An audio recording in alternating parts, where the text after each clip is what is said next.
Welcome back to another edition or episode of Pass the Syrup. The agency podcast is run by agents, it's for agents. The guests are always estate agents, contrary to the amount of third-party suppliers to the industry world trying to get their way onto this podcast.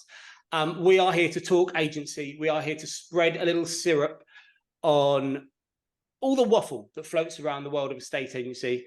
Did I say at the start, pass the waffle, as opposed to pass the syrup? I'm pretty sure I've renamed the podcast. So it's a great start. You guys watching, thousands of you there are, can't tell that I've had a flustered start with Wi-Fi not working and not pressing the power button on my microphone. So I'm going to try and pull it back by introducing our three great guests. So first up, we have the wonderful Harry Trueman, 11 years in estate agency. I'm saying Harry. Harry will pronounce her actual name. I'm being an ignorant moron and using Harry because it's easy for me. 11 years in agency, great experience. Currently works at Andrews Property Group in Gloucester, who are, for me, are an exceptional business. We've had colleagues of Harry's on the podcast. I think most agents actually are fans of Andrews because of what they do and how they operate. And Harry is also Arla Property Mark elect president. Did I get that right? Mouthful? Yeah. Close? Yes. Close. Harry, how are you? I'm very good, thank you. Yeah, you did. It's president-elect of Arla Property Mark, but it was the same thing. So yeah, I will take that. Actually, that's that. Yes. I'm happy with how close I got there. Bearing in mind the last 15 minutes I've had. Can you give us maybe 30 seconds about Arla Property Mark and your role? Because I think a lot of agents, especially newer to the sector, maybe not know as much as they could or should. So yeah, I was really surprised when you told me that I'd need to explain who Property Mark was earlier. I was like, do people not know who Property Mark are? So we are the UK's largest membership body for estate agents, letting agents, auctioneers, inventory providers, and we provide support to agents. So we're on hand for queries.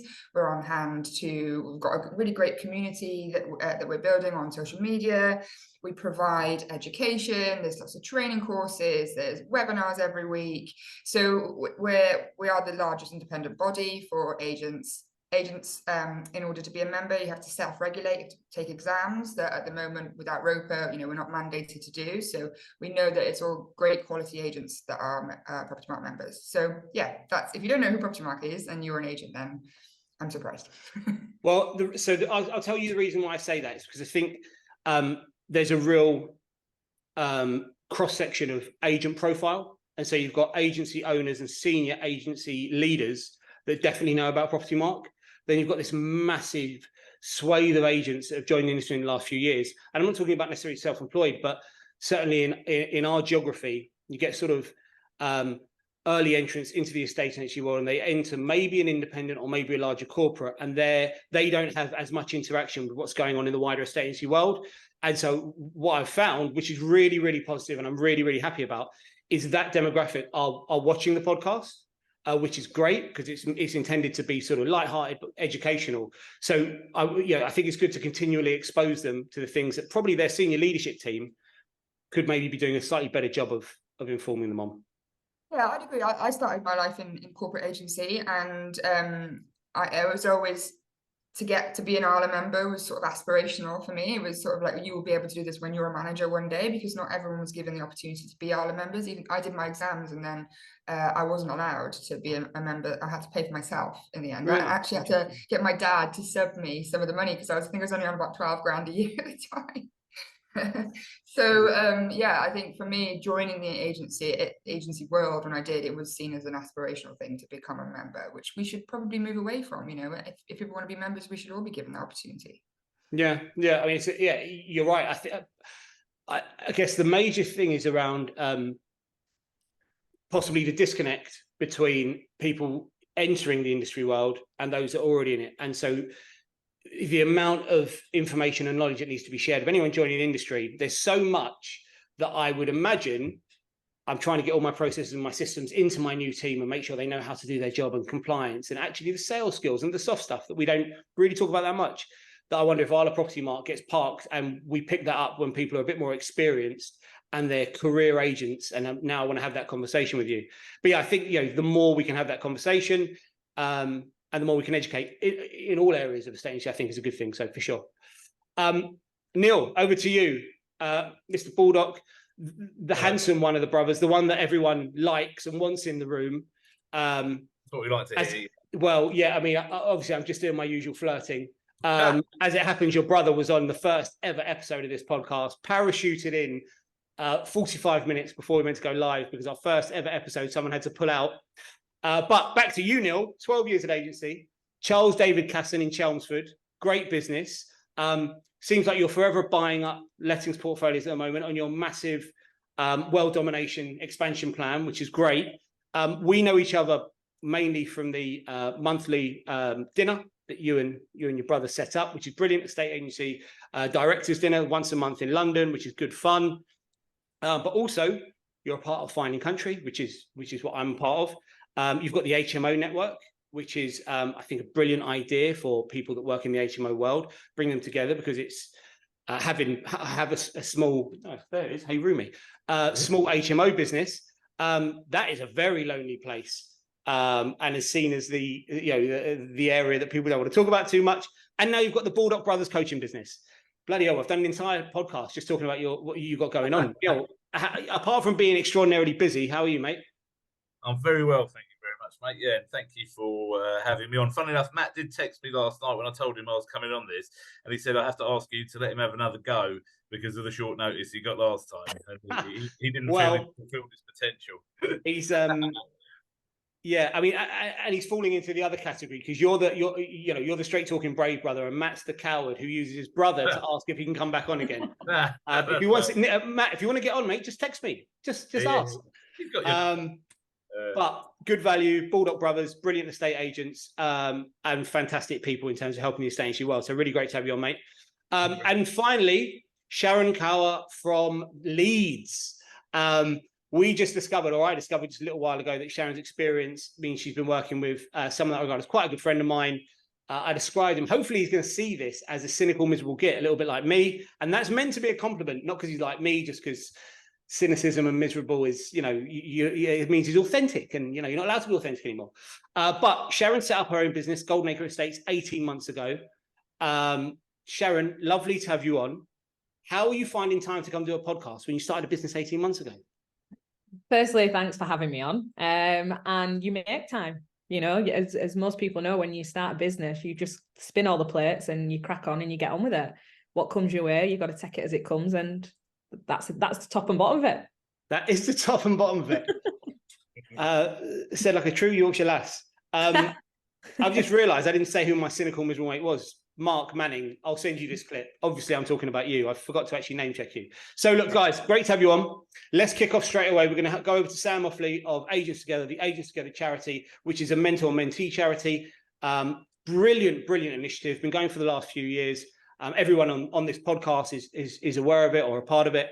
And I would urge anyone who's looking for a bit of an additional support, or thinks they have time to provide some support, which is what I do, which I find extraordinarily fulfilling. Speak to Sam Offley, see what's involved, and see if it's right for you, because I think it's just a brilliant initiative. So Sam's going to present a current issue that the mentees have put forward, and you guys will give us your wonderful responses to how to solve it. Let's hope it's a tricky one this week. Occasionally it is. Hello, Pastor Syrup guests. Now, my question for you this week is, what advice would you give estate agents when it comes to dealing with frustrated customers? So it's a slightly tricky one. It's a good one. It's a fun one. Yeah, not that, frustrated customers, they don't come along very often in the world of estate agency. So we haven't got a lot of practice in dealing with them. But what advice, Sharon, let's kick off with you. Sharon, what advice would you offer in terms of dealing with frustrated customers or clients? I think is managing their expectations from the offset is like key. I think most frustrations come when they haven't had a good kind of agenda of what will happen and have a structure of how things are going to work, and just keeping open dialogue and communication. I've found from feedback when clients have switched agents to myself, it all boils down to communication. And I think, having different avenues of communicating with clients just stops the frustration from happening. I've tried to adopt this whole WhatsApp kind of approach with clients, and it's working. We've got to be realistic. People work 9 to 5, and it's not always the options of picking up the phone on your lunch hour when those estate agents are on the lunch hour as well, and then you come back to 10 messages.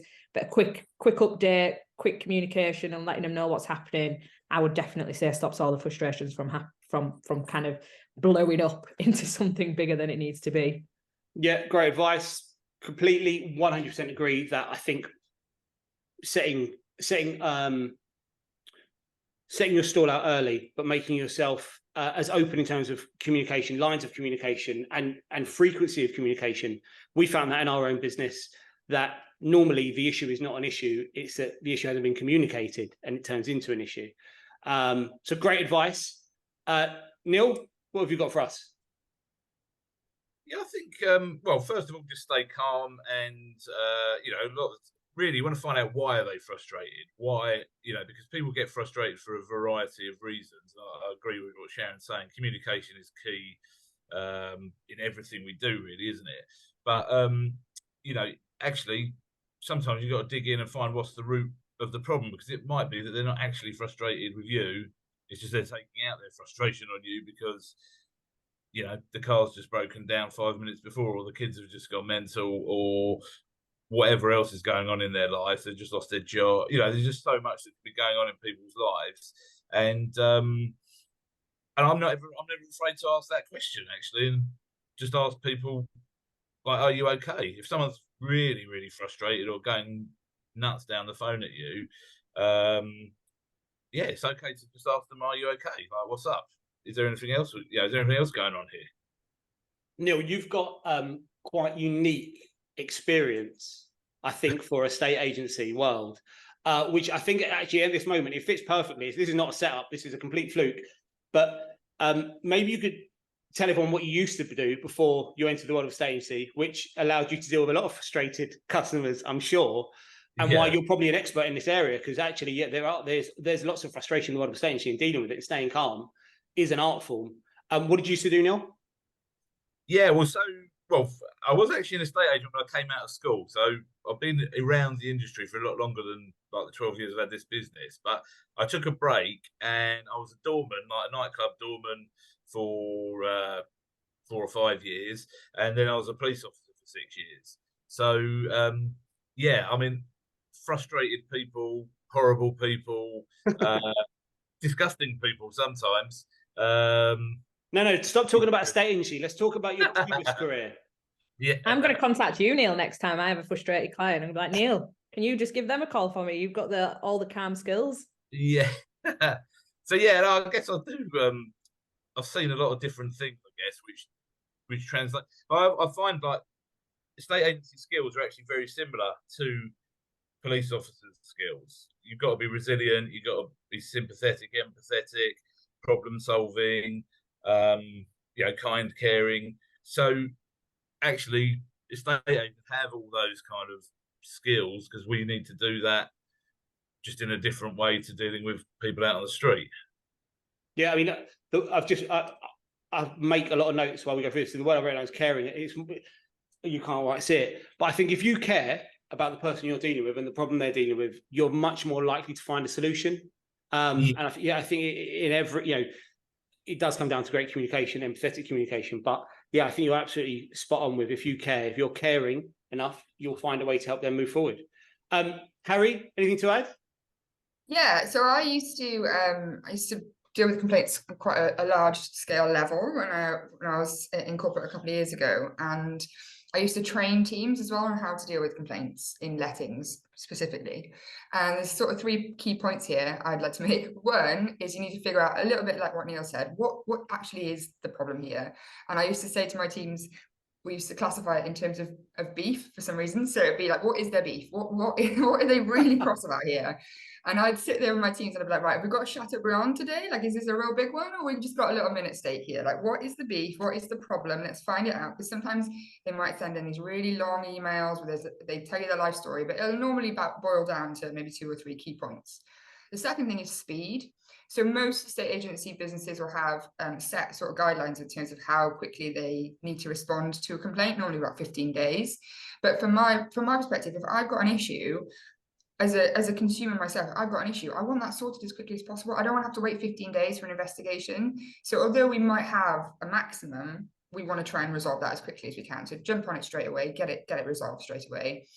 And then the last thing, and probably the most important thing, is just honesty. If you have made an error, don't try and hide it. Just say sorry. Say, I'm sorry, I made an error, I'm human. Don't, I used to have an estate agency boss who used to say, never say sorry, because that admits guilt. I'd say, what?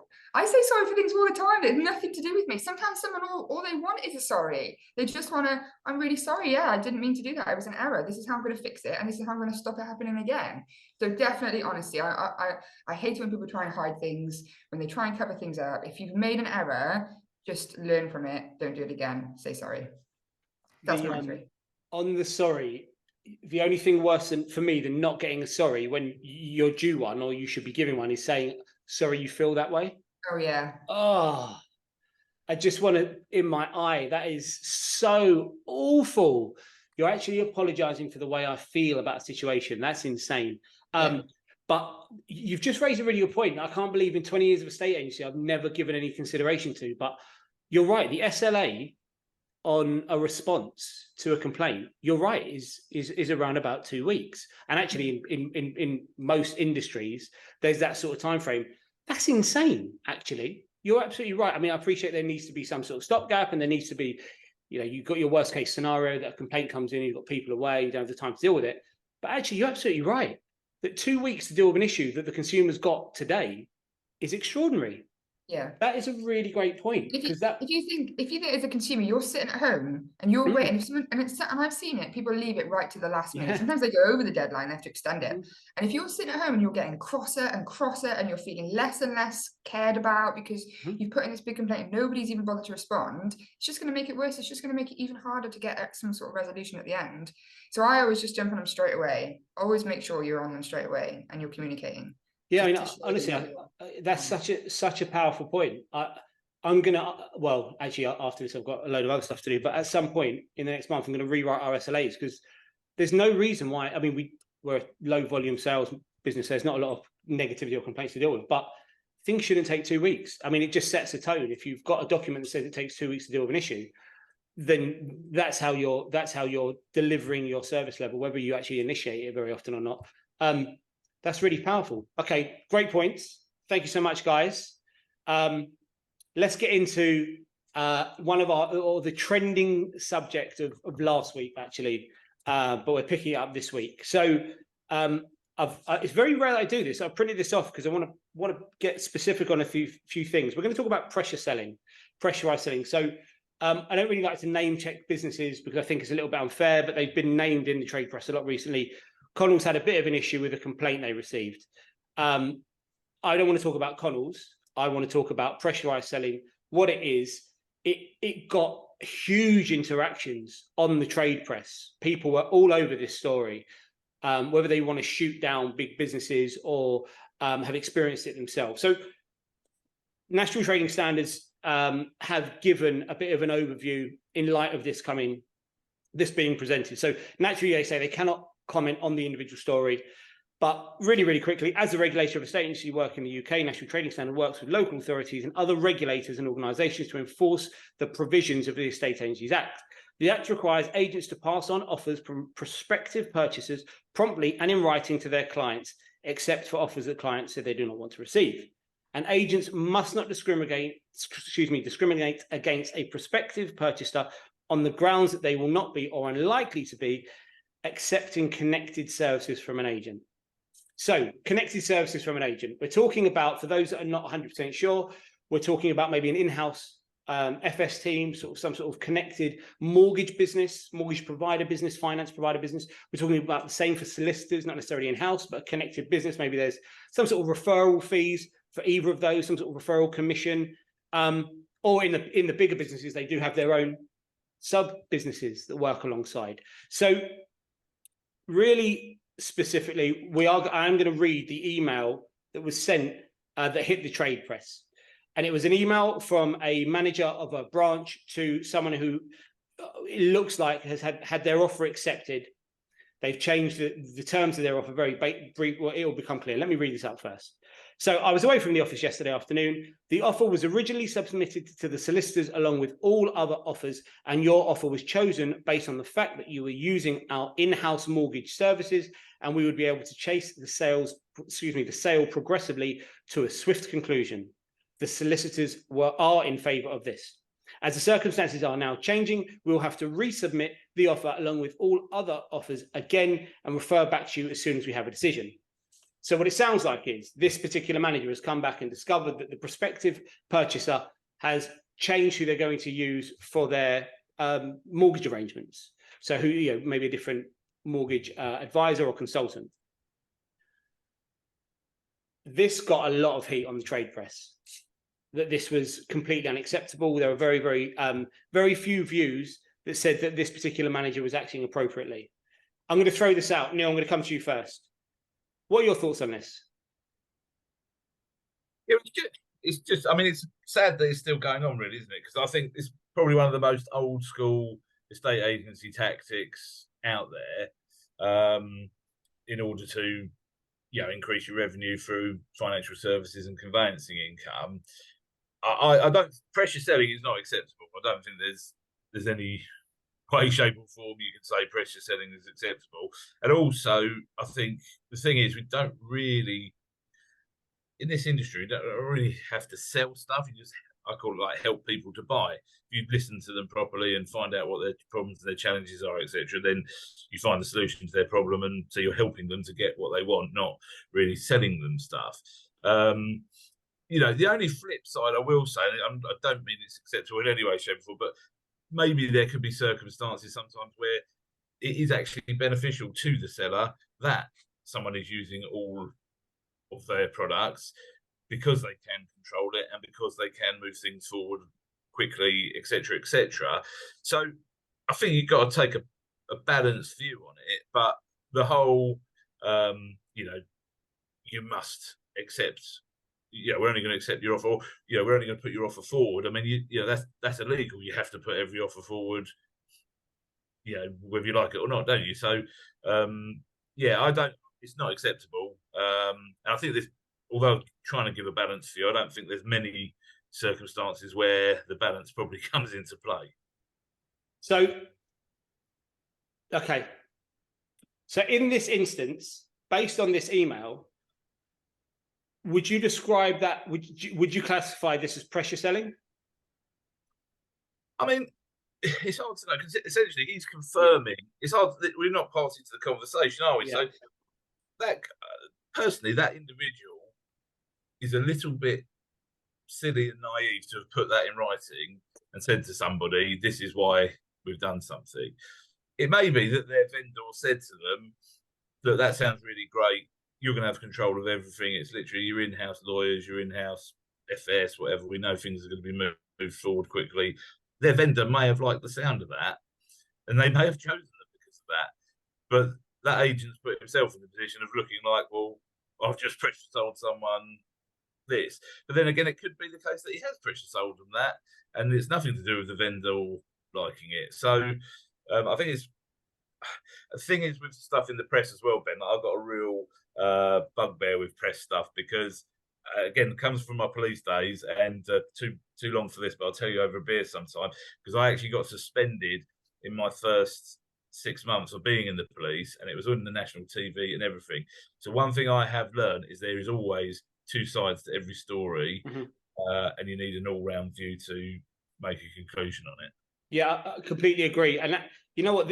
Why this really stuck out for me as a story that I think should get some airtime maybe here, not like we're setting the world to rights or anything like that, but the estate agency world, I mean, with the exception of maybe our old favourite Jan Byers, really, really tore into this manager and Connells as a business, and this is unacceptable. And there was very little in terms of a balanced view and thinking, is there another side to the story? Harry, what's your take on this? Yeah, I think so. First on Neil's point, I mean, I'm lettings. I only have a small amount of experience in estate agency. Would a vendor really choose a buyer based on the fact that, say, in Connells, that buyer is going to use specifically the Connells mortgage people and conveyancing services? Would that really be something a vendor cares about? let me just, because I spotted something actually when I printed this off this morning, which I didn't realize the first time looking at the story. The offer was originally submitted to the solicitors, which leads me to believe it's possibly a probate. Yeah. I don't know that for sure. And so actually that might put a slightly different lens on what we're looking at here, that solicitors are very matter of fact in that they, maybe they want things in-house, maybe they don't. As it happens, those solicitors might be connected to Carlos as well, who knows? So yeah, it's really difficult to say. Yeah, it is. I guess, I mean, I've been a victim of pressure selling in the past. I've bought 2 new build houses before, and I know new build developers are really, really, really prevalent to do this, that they both times said, we'll only accept your offer if you use our mortgage broker that we refer and you use our conveyancers, because we know that they'll get it done quicker. And we just accepted because we just wanted the house. But actually, I think, and I was coming from a very different angle because I sort of knew that was what was going on. So I was like, right, okay, whatever. But actually, if you were new to, if you'd never bought a house before, you'd think that was normal practice. You'd think that was okay to do, wouldn't you? And I think that it is sad that this still happens in a estate agency. I think sort of a little bit like what Neil said, if you are referring people because you genuinely want them, you want to help them. So my little sister is buying a house at the moment, first time buying a house. She's a doctor. She has absolutely no idea what she's doing. I literally had to step by step her the processes of buying a house. And she asked me for referrals to solicitors and to mortgage brokers because she didn't know anyone. She didn't even know that was what she had to do. So if you are referring people on that basis because you want to help them, because you think they're a great mortgage broker, because you think they're a great conveyancer, and they're going to get that sale through really quickly, and they're going to communicate as well as they should do, because we all know there's some slightly dodgy conveyancers out there, then that's fine. But if you're doing it, if you're pushing people to do that who perhaps don't know any better, I think that's when it's wrong, isn't it? Yeah. Ben, can I just add something to that? Sorry, please. Just what Harry said there. That for me is probably the difference between, basically, I don't want to tie everyone with the same brush, but maybe some corporate agents, or the way that a corporate runs its business, and independent agents, in that, like Harry says, if you do care, but I don't care what the referral fee you can give me is, if the solicitor or the mortgage broker or whoever else ancillary service I'm referring is shit, I'm not going to refer them, because I care more about that few £100 referral. No, sorry, I care more about the client. Oh, Freudian slip there, Neil. You know what I mean? I care more about the client than I do about the that few £100, because taking care of people long term pays me back more than shafting people short term. So, but I think with big corporate agents, the way their business is structured, in that those ancillary services are such a big part of their income, there's pressure on the staff, there's pressure on the negotiators to deliver a certain volume of mortgage leads, conveyancing, referrals, etc. Because so they end up not caring, because they've just got to do it to keep their job, basically. Yeah, I mean, I agree. I also work for a corporate now, and we have mortgage providers that we try and encourage our buyers to speak to, but we do it out of a we think they're great and they could help you. So I just went through a big training scheme with my property managers, because what we identified is that at the end of tenancies or at renewals, lots of landlords are coming to them to say, I'm going to have to give notice because my mortgage has gone up so much, I can't afford to have this property anymore. So I trained all of our property managers about how to refer landlords at that point to speak to mortgage providers, because the mortgage person could actually help them, maybe remortgage, maybe get them onto a fixed, and then they won't have to sell their property. So it's from a basis of, yeah, I would love you guys to use Andrew's mortgages because that's great for the company, but actually it's great for you too. It's got to be great for both sides. Yeah, it has. It's back to Neil's point and the point you're making, and the point you made about your sister, is if you're referring really great service providers, then it is a no-brainer. Of course, I find it astonishing that even a large corporate would refer a bad service provider, because if they're thinking about their kickback, which I assume that's what this comes down to a little bit when you're looking at larger businesses. They KPI it, they target it. There's a reason there's a target behind it, because there's a commercial remuneration involved. It's almost insane to say, well, that small kickback over there, if they're not brilliant at what they do, it impacts what I assume is the larger commission if you're looking at the financials, a larger commission from selling the home. So that does make for a strange proposition. Let me just give you an example. I won't get specific in any way whatsoever around this, but to highlight actually how the small things can add up to a lot in business. A few months back, I'm in a WhatsApp group with some pretty good agents, and they were talking about AML and how each business handles their AML for their seller and for their buyers once offers are agreed and proceeding. And do you pay for it yourself? Do you outsource that payment? Do you use third party? You know, what's the process? And somebody mentioned that a large corporate has started charging buyers and sellers. I think they were talking about £40 to £50 for the AML. And so most of the people in the group were, outrage is too strong a word, but they were very, well, that's, you know, we shouldn't do that. I wouldn't do that. And one reasonably outspoken member of that group said, well, look, I'm part of a larger group. My business sits within this large group, and all the businesses within the large group were offered the opportunity to charge or take the cost on yourself. So the cost of AML, let's say for a buyer and a seller, is £20 a head, but you can charge it out of 40 or 50 or £60, and there's a small uplift for you. And he said, we have 5 branches, and when you look at how many sales we put through those 5 branches over a period of a year, if we were to charge, I think it was 40, it might have been 50, but let's just say it was £40, it represents £100,000 worth of income to our business over a year. And so when you see that and you hear that, you do understand, because I've got a tiny little business. It's a completely different world to me. We can't be talking about the kickbacks don't mean anything in our low volume model. But that was a real eye opener. And so you start to maybe understand why the corporates look at this stuff in that way, because that was 5 branches making £100,000 just for an AML service that supposedly is now, it's widespread that buyers and sellers are just paying for it.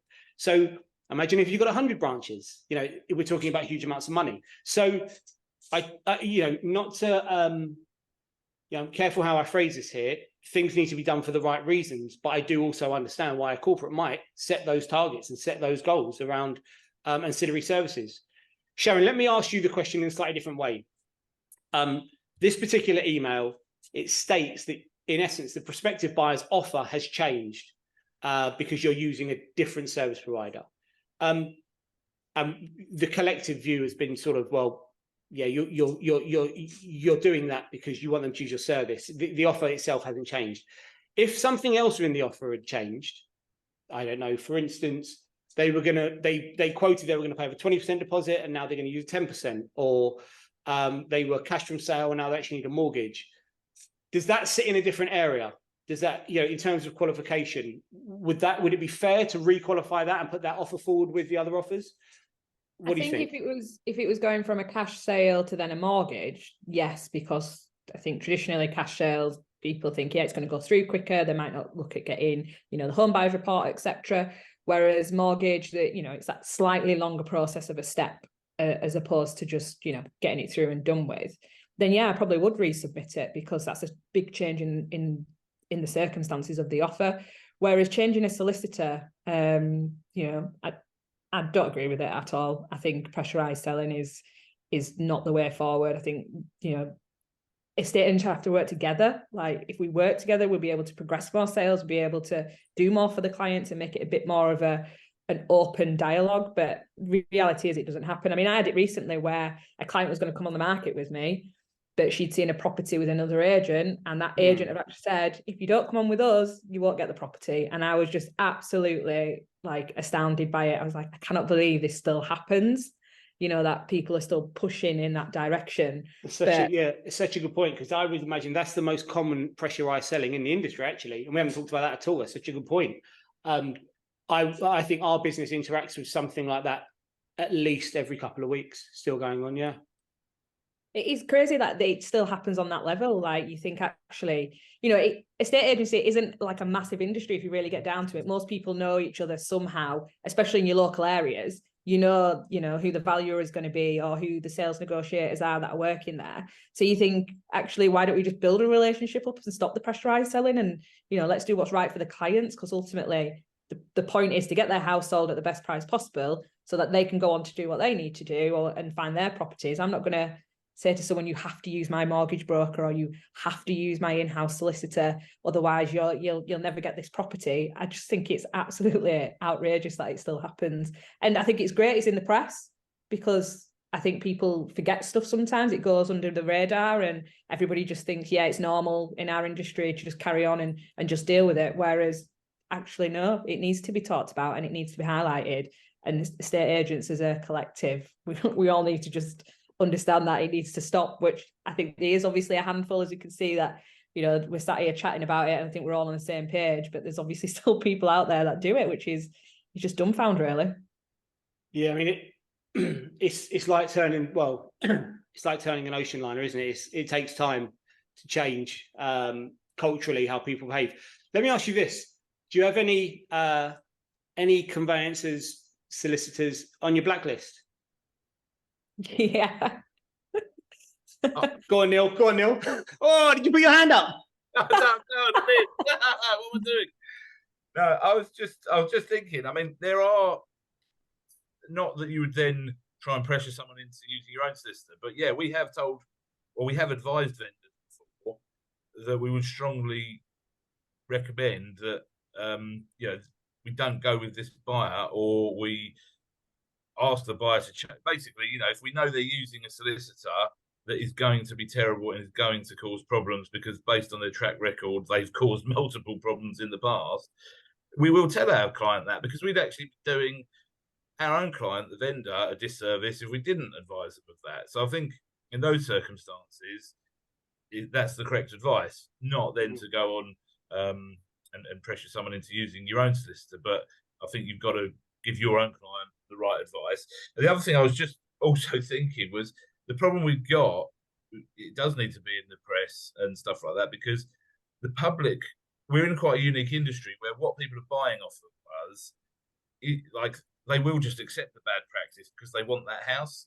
And if they don't get that house, there isn't another one for them to get. There isn't another one they've fallen in love with. Like, do you know what I mean? It's not like you can go into a toy shop and if that one's sold, you just get the next one on the shelf. So we have got a problem where the public probably accept some of this stuff, where you know, because they just want the house so much. So we as an industry need to try and kind of get a grip of it. Well, I mean, we are operating from quite a low base. I mean, it is unfair to talk about agency in general, because this is episode 14 of this podcast, and so, you know, every agent's been on here has been brilliant, which proves there are great agents all around the land. But you've got to be honest, we're starting from a low base. You know, the quality of service collectively, Neil, what was I said? We don't sell, we help. That's not the general view. And that, you know, and don't get me wrong, I train my guys how to be salespeople, but sales is solving problems. I don't use the same language as you, but I like to think we probably approach it in the same way as you. If you look at other, I mean, you don't have a conversation about other areas of the world necessarily, but how they approach a state agency, service level is absolutely crucial, and they charge fees aligned to the service level they're delivering. Our fees are extraordinarily low compared to other areas of the world. So maybe our service level is aligned with the fees we're charging. And this is a whole different podcast we're about to get into now around fees, appropriate fees, what service level looks like. Let me ask you a final question for you guys. All three of you can maybe ask it. Shout out your answers. We've had this before. It will happen in the future, and it's certainly happened a number of times in the past, where we have almost identical offers. So we deal with quite a lot of the time we deal with cash purchasers, and so it's not necessarily who's got the bigger deposit. We just got cash purchasers, and they're not involved in the chain. And so, on the face of things, the offers are very, very, very similar. And maybe one is marginally better in terms of the price they're offering, but not enough to massively sway the client. They really want the right buyer as opposed to the right offer. One says, I'm open to suggestion. Which solicitor would you recommend? And we have several that we recommend that we know exceptional, right back to the first point Sharon made, communication. They are exceptional communicators. And because of that, we know that files progress quicker, more effectively. Whereas the others will say, well, we've got our solicitor, and they're an unknown quantity. Is it appropriate for you to put that information forward to your client and explain that this buyer is going to use someone that sort of a sure thing, because we worked with them for however long we've worked with them, this person is working with an unknown quantity. Does that fall into the remit of pressurized selling, or is that fair communication and putting forward details to the client? I think I'd be a bit on the fence with that. I was actually speaking to someone last week, only because I was speaking to him last week and he got pressurized into taking a buyer on his property. And then that buyer then pulled out. So how they sold it to him was, oh, they buy property through us all the time. They're cash buyers, they're good for it, yada, yada, yada. And he took an asking price offer, but he actually had a higher offer on the table. So I think it's okay to give your view, but I think you have to be like very careful in how you do that, because ultimately it's their choice, right? It's the vendor's choice on whose offer they accept. Mm-hmm. And if you're led to influence that, you're not opening up a can of worms of potential, frustrated client that we talked about at the beginning. And yeah, I mean, I would take your point on you open up some potential negativity if things don't go according to plan. But I would also, in my businesses and teams, I would say it's our job to guide the client, and there should be a level of influence. 24/7 for the last 20 years, this is what I do. We're the expert. They sell a home every 7 years. We should. This is your best chance of success. I think we should offer that. But actually, this is a really specific, like, niggly area that you could be, I could be accused of pressure selling, when in fact we're not making any commission from that. We're just making sure that the deal progresses. Harry, Neil, what do you reckon? Yeah, I think you're right. I think in what you said, that we're the experts. So we're the experts. Our customers pay us to know what we're doing. And I think if you have information that I'm still here. I've got no idea what's going on. It just can everyone see the cat? My camera goes to a cat. I think what's happening is someone is calling me right now, which it just adds to the tech issues we're having today. Please, Harry, continue. Pretend I'm not a cat. A sleeping cat. Yeah. So as I was saying, cat. If you're the expert, you've got information that your vendor pays you to give them, then I think you can put it forward fairly to say, they're going to use this solicitor. I know the solicitor, they're great. They still have to take that offer, do they? But you can at least give them the information of your experience of it. I think so. Neil? Yeah, I think as long as you give, I think you can. I think you're giving as long as you give the all-round picture, you're not hiding anything. It's our job to advise, because if you're not advising people, you're not giving any value, are you? In my opinion. So I think, yes, you've got to make recommendations. You've got to advise people, as long as you give them all of the facts. And at the end of the day, if you're a decent person, you should just ask yourself, is this right for the client? Mm-hmm. And if it's not, and you're still doing it, you'll know. Do you know what I mean? You will know that. Yeah. It's an inherent feeling within yourself that this doesn't feel right. Then don't do it. Remember who you're working for, right? Yeah. If you are genuinely working for them, then and you care, as we discussed earlier on, then you're gonna help them make the decisions probably best for them. Okay. Well, chunky, great first subject. Hopefully we'll get loads of feedback, lots of positivity from the agency world around that subject matter. Now let's get spiky. One of my old favorites. So what we've been doing up until now is doing a couple of things that are in the trade press or the media. The last few months has been interest rates and inflation and property prices, and it's just property, which I know is the world we work in. It's quite heavy. So what we're moving forward, we're going to do one news piece, which we've just covered, and then we're going to do one more sort of softly, sort of looking at the world of social media and what's been getting some feedback, some eyes on, some attention on social media. There's a few outspoken agents out there. Most of them have been on this show. And I'm going to occasionally just pull something out and say, what do you guys think? So I'm going to pick on my mate, Chris Watkins, today, because he's got an obsession with Rightmove pie charts and that people shouldn't use them. He calls it willy waving, when you show off your success. He doesn't like presentation of pie charts and success. And in that way, he thinks social media in particular, when it comes to marketing, should be about storytelling. And it should be less about the success posting, if you like, because that's a bit more ego driven. Now, I like to wind him up and say the only reason he says that's because he's never had #1 spot on a pie chart. You know, if you were number one, you'd be showing everyone. What do you guys think? Let's Harry, let's start with you. You big on pies, pie charts? I'm big on pies, not pie charts. So I'm lettings, right? I'm a letting agent, and I think pie charts are even less prevalent for lettings, and I think that's for two reasons. Number one is because at the moment there is such high demand for rental property. It's crazy. We can put a property on and overnight have over 100 inquiries for that one property, that actually there's been a real move from agents to not list their properties on the portals. So actually the data that you see now on Rightmove or Zoopla on the pie charts is totally skewed anyway, because agents aren't listing. They're holding them back. They're calling out. They're going back to old school estate agency lettings. They're calling out their booking, and they're not putting it on until it's let anyway. So from a letting agent's perspective, they're even less prevalent. The other thing that I notice when I do look at the pie charts in my areas is that the agents that seem to have the biggest market share, they tend to be the cheapest agents. So they're getting on bulk, but that's because they're doing the 4% fully managed. That's how they're getting those landlords on, and that's why they have the big chunk of market share. So, and then the 4% fully managed agents, they tend to be the worst agents. They tend to be the ones that we all know are awful. Because of course they're awful, because they can't pay their staff because they're only charging 4%. So yeah, for me, pie charts, lettings, I agree with Chris Watkin here. I just think they're rubbish. I like it. Succinct. They're rubbish. That's it. Yeah, lettings is a weird world right now, isn't it? Put a property on, 100 applicants overnight. That's insane. Yeah. I feel for you guys that specialize in lettings and how you're having to manage it and deal with it.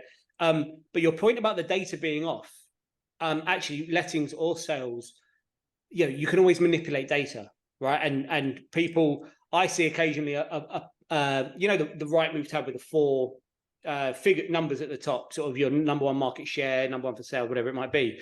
People put that up, but they don't show you any of the specific data. So, let's say you agree 3 sales today. When the last 24 hours, you're the number one agent in your town.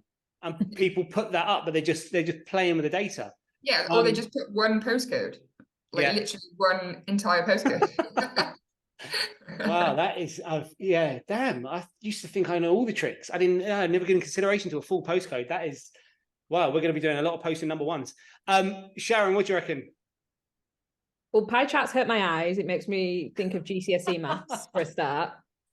And I just think I don't need to go back into that time. And I actually think most people buy into people. So when you go out and you visit, potential prospective client, they buy into you and what you're doing for them, not what stats are saying. Don't get me wrong, there's people out there that absolutely love a stat, and that's fine, and you can feed them all that data that they want. But I think, like Harry's point at the minute, like rentals is absolutely mental, and you don't even need to list a property, so the data isn't right. But then on the flip side, with the sales stuff, I don't think I've ever walked into a property where someone said, well, what are your stats? Or can you show me some data on what you've done in the last 6 months? Nobody cares. Nobody actually cares.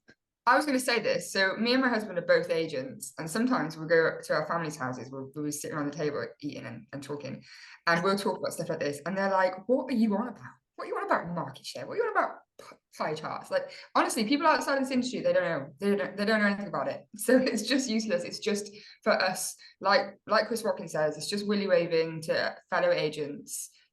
Consumers don't care. So are you guys right now, are we talking about if it's posted on social media? Because Sharon, you were saying when you go in and you meet with a prospective client and you're maybe pitching and giving them all the things about you and your business, there's no place for, you wouldn't bother with data in that there or on social media. Either way, you don't think the data aids you? No, I don't. I think, to be fair, when I go in and pitch, I very rarely talk about service. I normally, just try and build rapport, because like I say, if they're buying to you and they trust you, you pretty much got them over the line. And if I then fed them loads of data and was like, oh, this is the last 6 months data, I think they'd just look at me blankly and just think, what are you talking about? Like, I'm going to have to take it away with me and digest it. And then they'll come back to me probably with questions, which is fine. But I don't think it aids me. It doesn't aid me on socials. I think Chris Watkins is, again, like Harry says, he's probably right in what he's saying. I think storytelling and people they buy into they buy into you, they buy into like what you're giving back to the community and what you're doing for them, as opposed to saying, I've sold 10 properties this week. Do you ever use comparable data? Do you ever take along any of your, local successes in sales? Do you use that as data? Yeah, from time to time. I think when you get a vibe of what the client's like, I'll take it with me as a backup. A lot of it, it's on the iPad now anyway, so it's quite easy to show them what's what. And that works well if they ask the questions. But yeah, I think mainly at the moment, rentals, you don't even need to lift a finger, is my view on it. But sales is going back to that kind of old school methods, really, and just building trust with people. Okay, interesting. So we've got our cycle, which we've used for about 15 years, and it starts with professionalism, leads to trust, gets to rapport, and then there's some scarcity or urgency, which is sort of how we create an environment to move the conversation forward and progress the matter. We work on the trust piece around experience, and we'll look at data, micro, macro, whatever it might be that's relevant. But that's more about property and industry as opposed to we're number one. Although, because we're a low volume model, we can't say that anymore. It's a bloody, we're never going to say that. Neil, what do you reckon? You use data in your business when you're talking to clients or prospective clients? Yeah, we use data, but not a Rightmove pie chart. I think so. We'll use home search stuff, data loft stuff, various bits and pieces of data. But really, I think to get clients, then you've got to be known, liked, and trusted, haven't you? So you go, it's the old thing. You got to be known, so you got to get your marketing out there. You go in, they like you, but they've got to trust you as well. There's got to be some credibility there. And I think you can use data to do that in terms of showing them what percentage asking prices you've been achieving. Not really saying like I'm the number one agent, but I think if you can prove these are the results we get for our clients and this is how we did it, you can discredit some stuff that they've been told by other agents who have overvalued the property and given them all the bullshit, basically. But I think the pie chart, we don't use it in our marketing. The only thing I think the pie chart is good for is a little ego hit. And I don't necessarily think there's anything wrong with a little ego hit, because sometimes you've got to know when you're doing well, and that motivates people and might motivate your team as well. But going back to whoever said it, like, you can manipulate that data as well. So if I went to a valuation and someone said, oh, look, so-and-so from down the road's given me this pie chart, it says they're number one, you could probably easily explain that and get your computer out there and then say, well, look, let me just show you who's number one today, because they've manipulated it in this way. So, yeah, I don't post it on social media and all that kind of stuff. I rarely even look at it, to be fair, but I don't see, I guess people will use it sometimes just for a little ego hit to think, yeah, I'm doing good.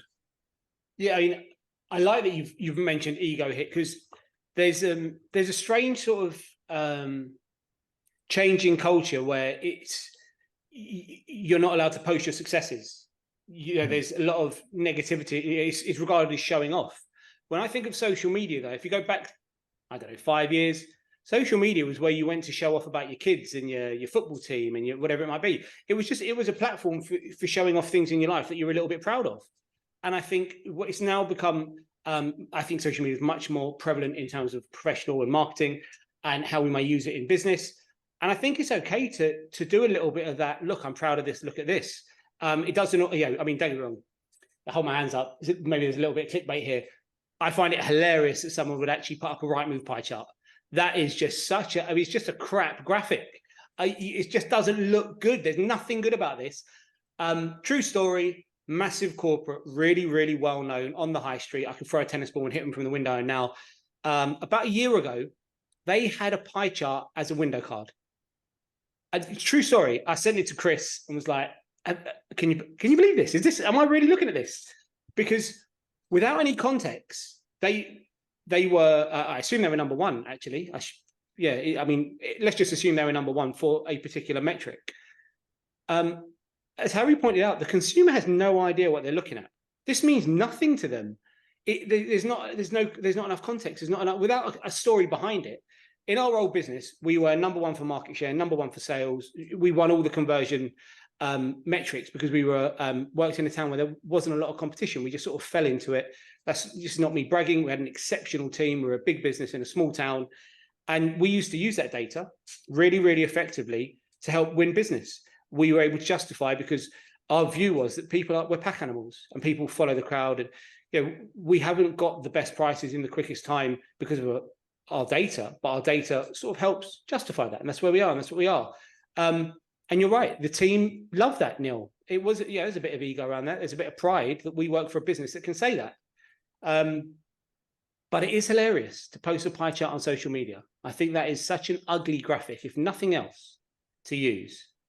But if you were outright number one by a country mile for sales, Harry, difficult for you because you're lettings, but Neil, Sharon, in sales, in your area, if you were outright number one over a 12-month period, would you just slide that in at your market appraisal or valuation? I'd have a picture of me with a number one board. But so definitely, but you don't walk in and that's the first thing you say, is it? Well, I don't know. I mean, Sharon might carry the number one board in with her. That will really have an impact. Number one coming in, let me through. But so having a picture you as number one is impactful. But then if you meet a red or a blue and they say to you, okay, well, how do I know you're number one really? I mean, don't get me wrong, as I said, the Rightmove could be manipulated, but it's pretty extreme to show up with a 12-month manipulation, although we've got an example of that happened a few months ago where people fabricated on evaluation some of their data, and Daniel, my business partner, who's managing director of the business and completes all the valuations, or the vast majority, was able to present the true data and talk about the other business news credibility. But if you're number one, you're going to use that, right? No? Yeah, if you are number one, what's wrong with telling people you're number one? Genuine number one over an extended period of time, not this weekend I've got myself to number one over a 48-hour period. That's powerful, isn't it? If you're a consumer, does that sound like the sort of business you want to work with? The business that has sold the most properties in the area? Is that compelling? Of course it is. Why would it not be to the consumer? You're not feeding them, the pie charts per se, but you're telling them that I am number one and it's justifiable. If it's we're saying it's legit, then Kosh would, because why a consumer would look at that and think, oh, let me click on it and have a look. Let me see why they're number one. What's going on here? You definitely would. You'd sell yourself as number one because you are, and the consumer would kind of eat it up in a way. I hope so. But Harry, you were sort of like, not so sure. As a consumer, if you are, so what we obviously all of us have difficulty is we've got this internal bias because we're estate agents. We've got a feeling that I always use my dad as the avatar for how might the consumer behave because he's a scaffolder or was a scaffolder and no interest in the property world, and so he looks at things like a genuine consumer who hasn't got a clue what's going on. Harry, what do you think? No, number one, that's not a thing for you? I think you'd say it. I don't know. If I was presented by somebody who was like, I'm the number one in my area, I don't know if that would almost put me off a bit. I'd be like, well, you've been all like ballsy about it. And like, I'd rather be number one for the most amount of, say, Google reviews over a 12-month period. That's actual feedback from your client saying that you're the best, you've got the most Google reviews, 5-star, rather than just some data that's got off of portals. I'd rather be like tangible number one. Does that make sense? So yeah, no, it does. Yeah, the genuine customer feedback, I think, is an absolute metric that doesn't maybe get enough airtime that people should be pushing for. But the way you presented, if I was to come in and say I'm number one, that I might be sort of flash salesy, that sort of thing. What about a softly approach, a gentle approach, a service-driven approach that also here's the data that confirms we're number one? Yeah, I think there's a big disconnect between not saying it and the assumption that when you do say it, you're being flash and loud and in people's face with it. There's a balance to be had, Neil. Yeah, I agree. Yeah, I think it's how you present it, isn't it? If you are an arrogant, I'll keep the language good, idiot, and you you just walk in giving it, hey, look at me, I'm number one, then no. But if you are the number one, you want to use that more in your marketing, and then not the pie chart, but like, you are the number one agent in this region for whatever reasons, and then you got to be liked. because that's the other thing, actually. You could be the number one, but if no one likes you when you walk through their door because you're just giving it the big one all the time, then they're still not going to do business with you. But then you probably wouldn't be the number one if you were like that. Exactly. They have to. You've got to be doing something right because you're number one. Yeah. Okay. All right. So I think we've landed on we're not fond of actual pie charts. Harry does like pies. But it's okay to use data. Absolutely. It just effectively when it's appropriate. And from my own personal point of view, if you're going to use it on social media, just make it look more attractive. Just doesn't have to be so ugly. It's like, yes, I'm watching my 70 plus scaffolder dad try and post on social media. It's just not cool. Just don't do it. Okay. All right. Good stuff. Let's do quick fire. Best agent, favorite agent, an agent you want to shout out who you think people should be following. Hopefully, if they've got social media, we can follow them online. If they haven't got social media, it's fine. It's just a really nice thing to do. Shout out a great agent. And then also a piece of advice you would offer to agents at the moment. It's interesting. It's reasonably confusing times. On a daily basis, there are at least half a dozen pieces in the media that contradicts each other. So maybe what are you guys doing that's working well, or just some advice? Harry, you were shouted out last week. I'm not sure if you know that yet. You do? Well, I mean, it's like it was meant to be. So why don't we start with you? Who you'd like to shout out and your wonderful piece of advice, please? Okay, so I'm going to shout out someone who's also been on this podcast before. It was not Sophie from last week. Okay. So my agent that I think everyone should go and see and experience is the wonderful Toby Martin from Bath.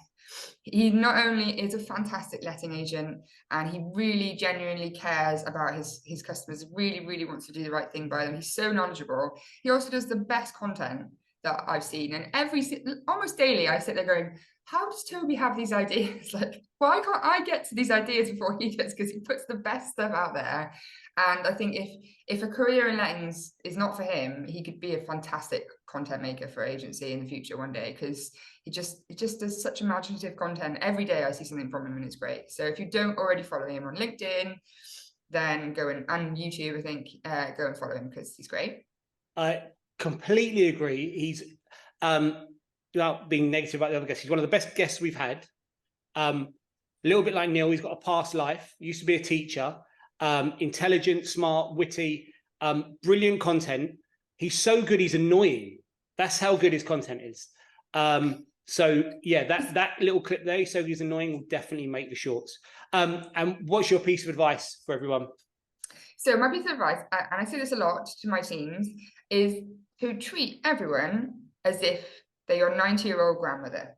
Because I think if you were faced with your gran who was looking for a house, then you would do everything you could to look after her. You would call her back straight away. You would hold her hand through every single problem. You'd get back to her emails if she could send emails.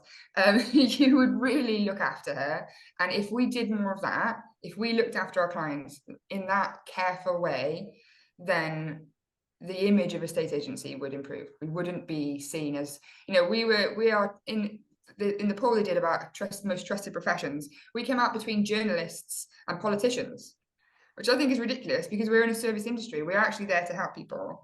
And yeah, if we could take more care about our customers and look after them, then we would improve our image, I think.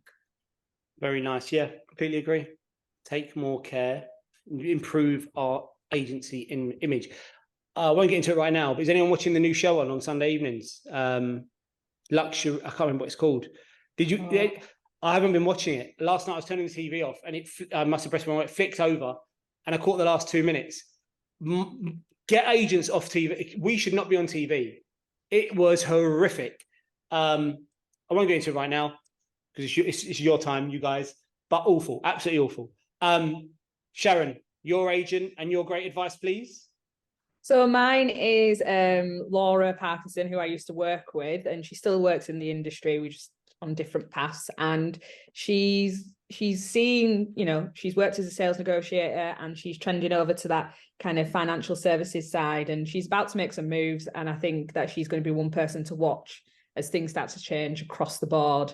And she's definitely another straight talking Yorkshire lass who will just kind of say it how it is. So yeah, definitely one to watch as times change.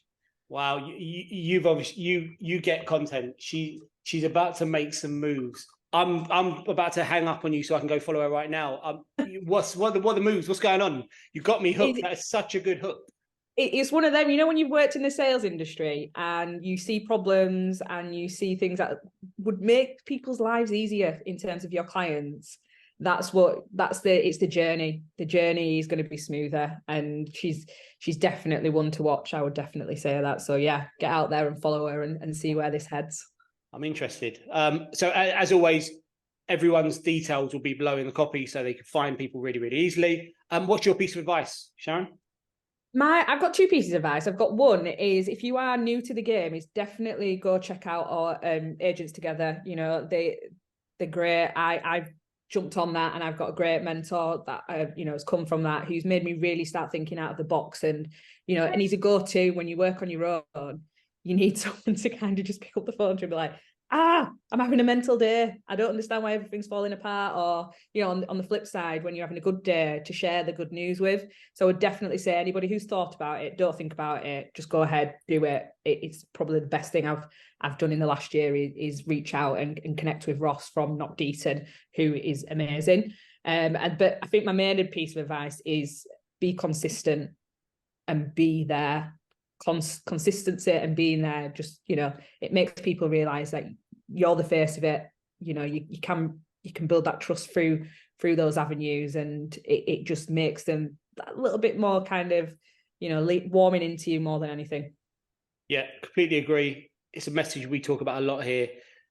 Overnight success takes 20 years of consistency, or whatever it might be. Consistency is so undervalued, but such a difficult trait. So yeah, great advice.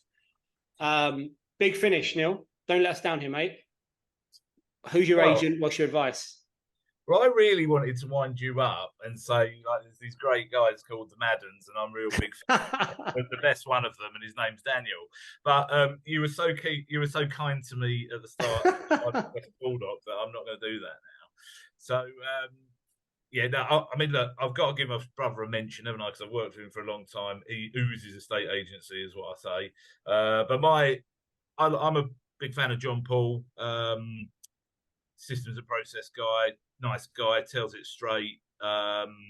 Just very, very helpful to everyone in the industry. So he's, I think people should be following him.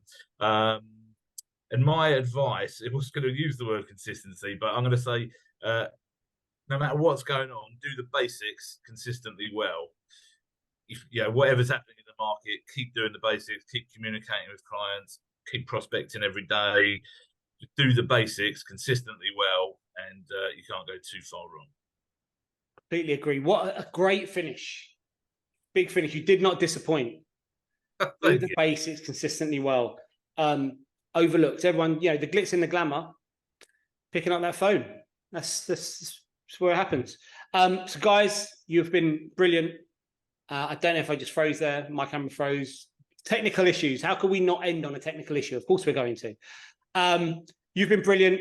All we've got now is to hand over to Mr. Watkins with his Watkin Whimsy. Thank you, guys. See you all soon. See you soon. Can you be friends with your competition?